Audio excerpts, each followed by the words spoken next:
ఎందుకంటే మనకు దేవుడు తోడై ఉన్నాడు. గిద్యోనుతో అంటాడు దేవుడు, నీవు భయపడకు గిద్యోను, నీవు బలం తెచ్చుకో, నువ్వు బలహీనుడవు కాదు గిద్యోను, నువ్వు బలం తెచ్చుకో అని చెప్పి గిద్యోనును దేవుడు ఏం చేస్తాడు అనంటే ధైర్యపరుస్తాడు. గిద్యోనును దేవుడు ప్రోత్సాహపరుస్తాడు. ఈరోజు దేవుని యొక్క ప్రియబిడ్డలారా, మనలో ఉన్నవాడు లోకములో ఉన్నవాని కంటే గొప్పవాడు.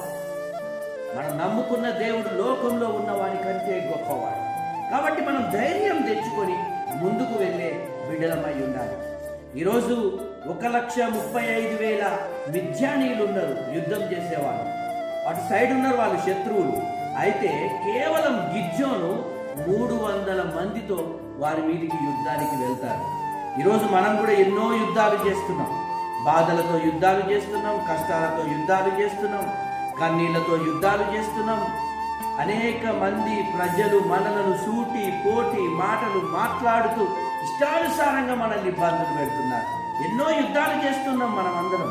కానీ దేవుని యొక్క ప్రేమికులారా, దేవుని వాక్యం సెలవిస్తుంది, యుద్ధం దేవుడు చేస్తాడు. మనం దేవుని మీద ఆధారపడాలి, మనం దేవుణ్ణి నమ్ముకోవాలి, దేవుడు మనకు సహాయం చేస్తాడు. అందుకే గిద్యోను ఆయన ఏం చేశాడు అనంటే దేవుని మీద ఆధారపడ్డాడు, బలము తెచ్చుకున్నాడు, ధైర్యం తెచ్చుకున్నాడు.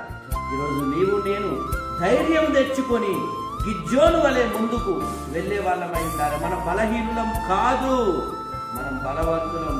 యేసయ్య నామంలో మనం అందరం బలవంతులం.